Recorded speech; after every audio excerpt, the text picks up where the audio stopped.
Hi, my name is James Williams Jr., and this is Coming for Havoc number 2, and we're going to address racism. Yes, I said it, the R word, racism, again. In fact, in the light of the things that have been going on in Charlottesville, Virginia, my hometown, where I am, unfortunately, because my acting career has not taken off, and the acting studios here in Petersburg and everywhere else has pretty much given me the fucking finger. Because acting's easy, getting discovered is hard. But anyway, let's move on. Let's stay on topic, James. The fact is that I have been a victim of racism for more than the majority of my 44 years of life. And I'm only 43. I'll be 44 next month. But I'm going to get this out here because it has to be addressed. As I told you guys before, I was going to make a movie called My America many years back in my 20s when I was trying to be like Michael Moore, because I never thought that I would actually make it in acting. I still haven't made it in acting, so, and then documentary looking like a good way to go. And you can't make a movie if no one's willing to be in the movie, or no one's willing to actually give you the time of day to actually be filming. So, moving on. As a kid, I always had to prove to people that I was black, because I didn't know that I was anything else but black. Kids don't see color. But I looked at my grandmother on my mother's side, I thought she was black. When I looked at my grandmother on my father's side, I thought she was black. Kids don't see color. You just think that they are what you are, and that's pretty much the gist of it. It wasn't until I did something, I guess, and my mom came to school when people actually pointed out that my mom and I don't have the same color. And it's like, well, you're high yellow, but your mom's off white. It's like, yeah, that may be a slight misconception, but you know, um, my mom's slightly off white. She's gonna fucking kick my ass for this, because I'm actually gonna show you guys a baby picture of my mom and I together. This may take a minute, because me and technology, I can't just voice command and make the damn picture show up. That would be great, but you know, like I said, me and technology are not friends. We have never really had a good relationship, because technology is just that thing that everybody on Earth knows, except for me, how to actually fucking use. You know, and that being said, you know, can't show you that one because she's a sleeping heifer there. Oh, come on, damn it. Yeah. I have a picture of my late father. You guys ought to know what he looks like by now. Hmm. Nope, can't do that one because it has other people's kids in it. Let's see, can't do that one because we got me in hair and makeup. What the hell? Can't do that one because all of those suck and they don't exist. They don't exist more now because I've just deleted them. Let's see.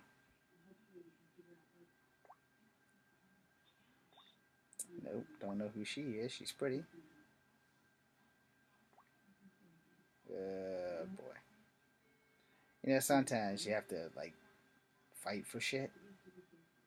And when you have to fight for shit in your own phone because you're like a technological idiot, where everybody else is like ahead of you on most things, I'm ahead on them. And then it comes to technology. And technology, I'm so far behind the eight ball, it's not even funny. No, at all. No. And I literally mean that, I don't know shit about technology. Or I don't know enough to save my life. No. That much I can tell you. If it came down to me saving myself with technology, I might as well throw myself in front of a bus because I am technologically impaired. Let's see if that's the one. No, that's not the one. Well, fuck it. So here's my mom. Alright? Yeah. Off white. Completely. Off white. That's probably like the most recent one I can find. I don't really take pictures of my mom or my family because I really don't care. And I don't really need to share. Whoa, what the hell is that? I have to check that out. I don't really share. I'm sorry, there's like this butt, these jeans and shit. No, I hope she put that picture up. No, she did not.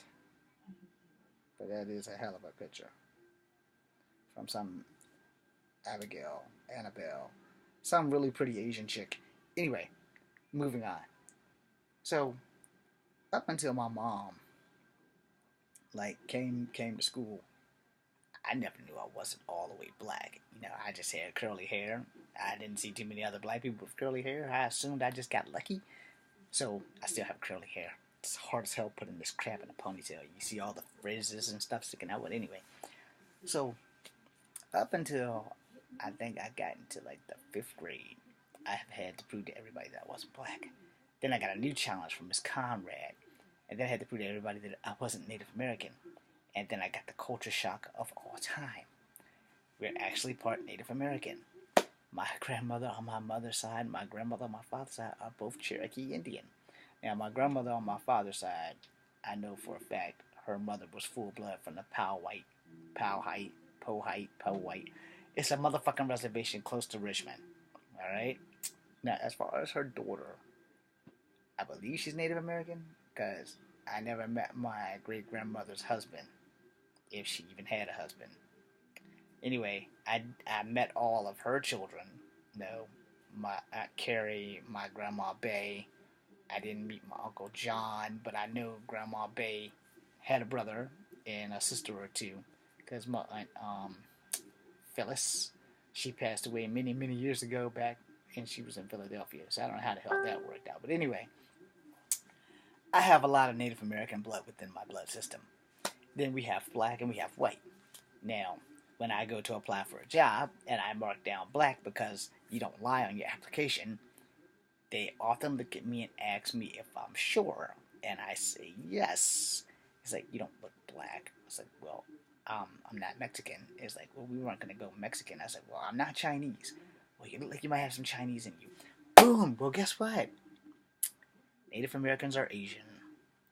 And for those who don't remember, in high school or grade school or middle school, when you have your history class for Native American History Week instead of Native American History Month, which now is in November, which celebrates Native Americans losing this great country, Native Americans came across a land bridge from Asia, kind of through Russia, then through Asia, and in Alaska, where we all just burst off into many fucking tribes, all the way down to South America. There's your history lesson. So, why does this have to do with me being a victim of racism all the time? Because I've been a victim of racism from all 3 tribes of people on Earth. I've been a victim of racism from black people the most, and then white people. I never really had too many Native American ties, but I wound up being a victim of Native Americans also because of a wheelchair basketball team from somewhere out west or whatever. And it's like, well, we don't really like half-breeds in our tribe, blah, blah, blah. And I was like, okay, well, that's not something that I can fucking help. If I had it my way, I'd be a full-blooded Cherokee. Unfortunately, God didn't have it in him to make me that way. So, what you see is what you get. This little mutt here, who's proud of his heritages, until they all decide to go and do something stupid. Now, I know you're thinking, oh, James, don't making this video seem to make you stupid?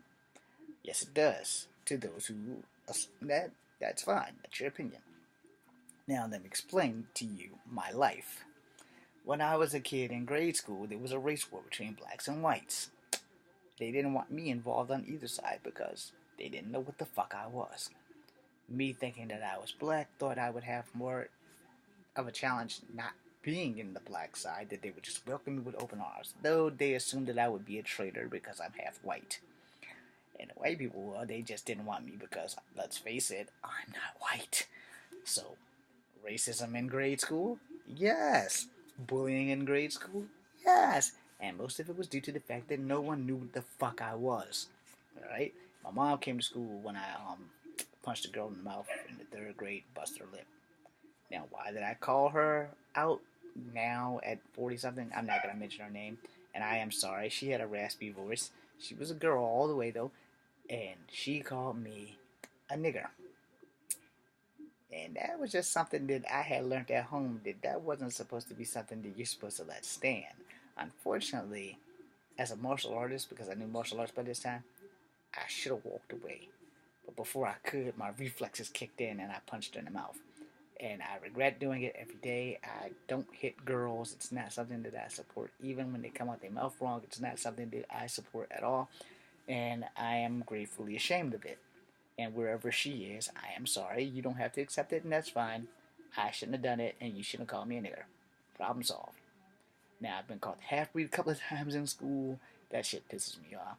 But the only thing that's really pissed me off throughout my whole racial incidences of life is being called chief. I hate that even more than being called the nigger because of incident. I'll get there.